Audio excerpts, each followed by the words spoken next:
Yes, it is still morning, 10:40. This is recorded on Sunday the 26th of April 2020.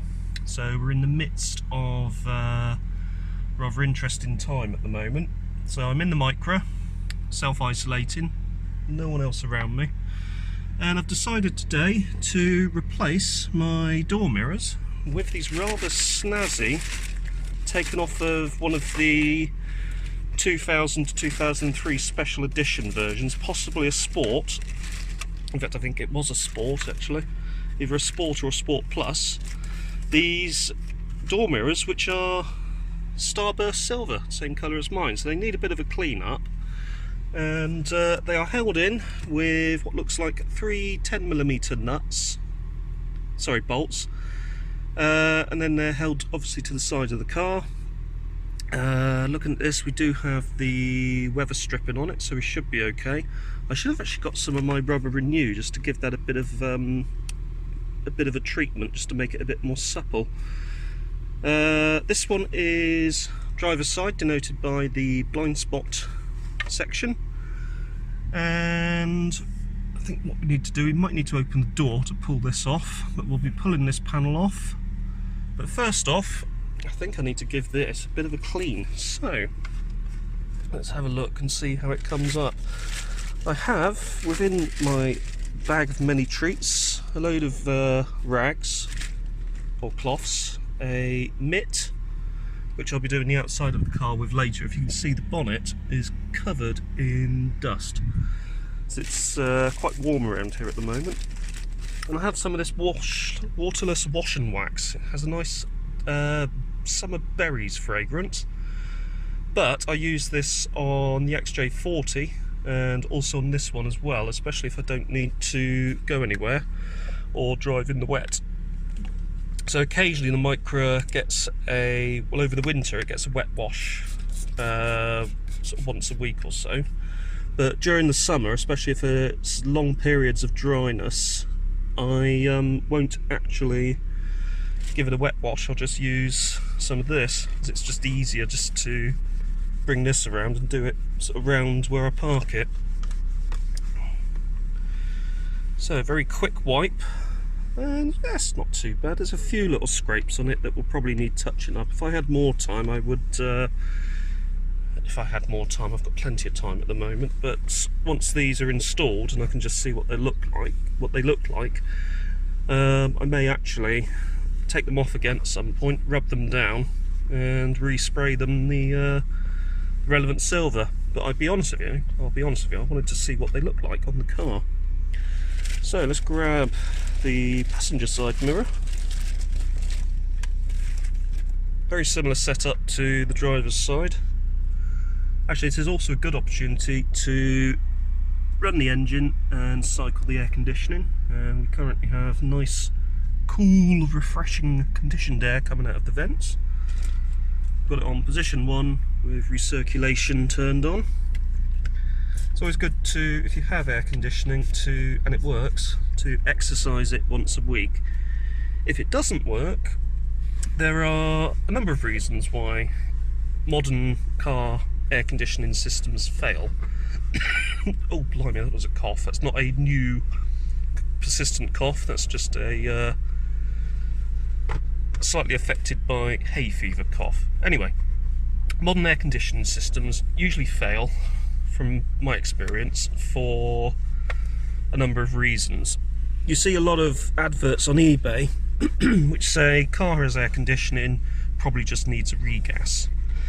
Yes, a regas would probably resolve the issue for a short while, but then all the gas will probably leak out again.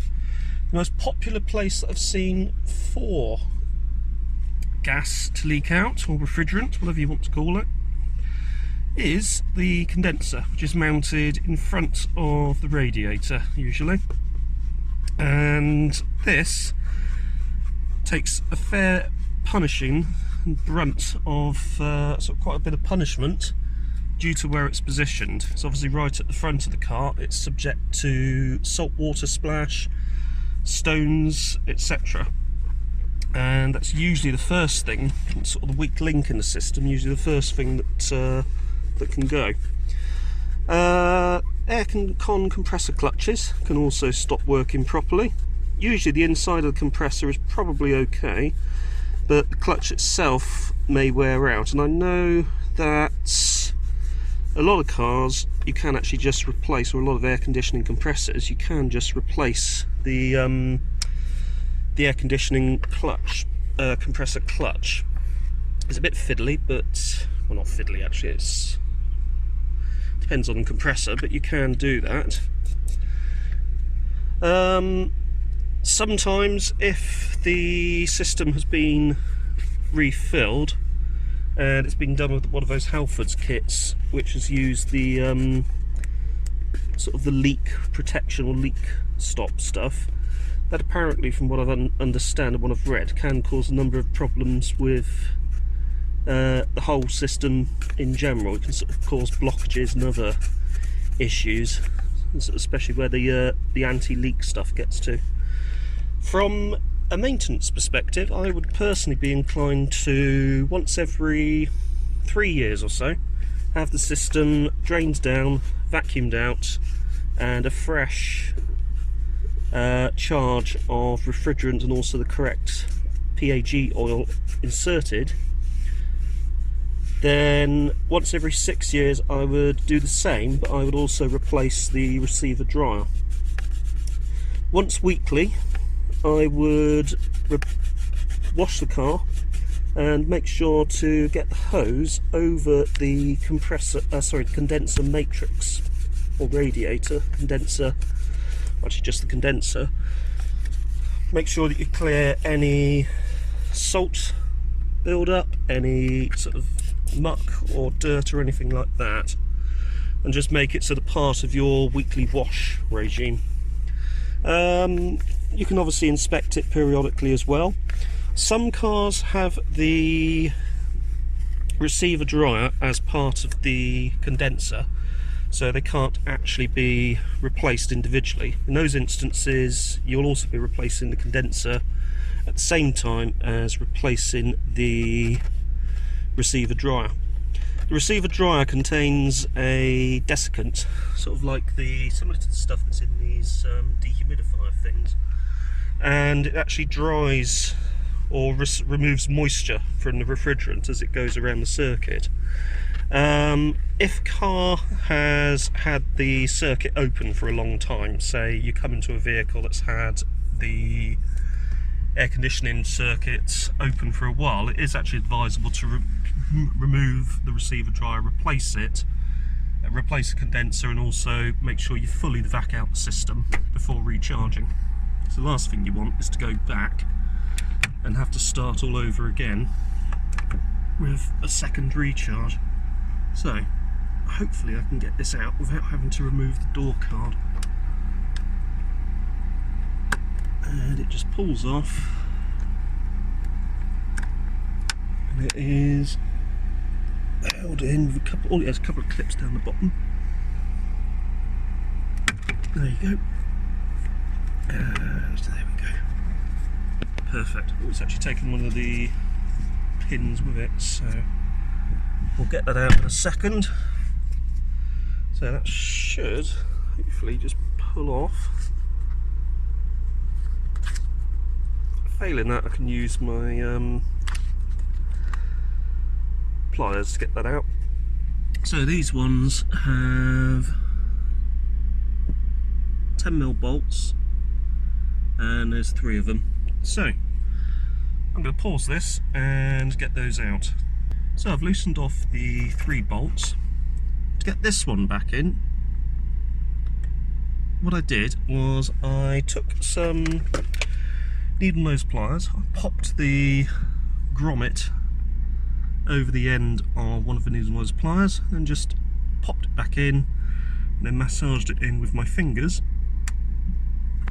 I'm bringing it out again, but basically did that, massaged it in, and there you go, done. So let's put down the window, and I'll need both hands for this, but I'll need to hold the mirror whilst undoing these bolts completely. So I've just put them on, taken them off loosely, and once they're off, mirror can come off, new mirror can go on. So all the bolts have been removed, which means the mirror will just come off like so. And back in to the car, we can actually have a look at the part numbers, just compare the part numbers. So the mirror with black backing has that part number. The new driver's side mirror has that part number, so they do differ.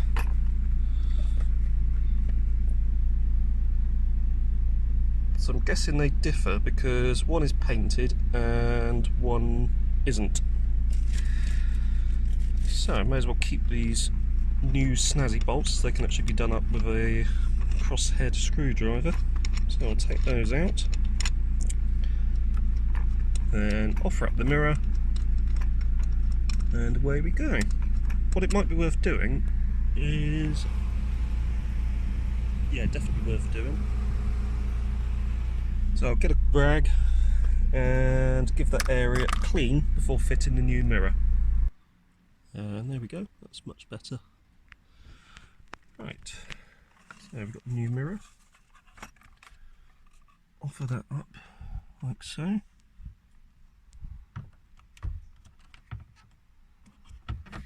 Oh, just tuck in quite nicely about there.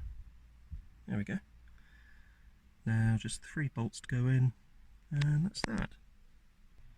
So as expected, passenger side is exactly the same procedure as the driver's side.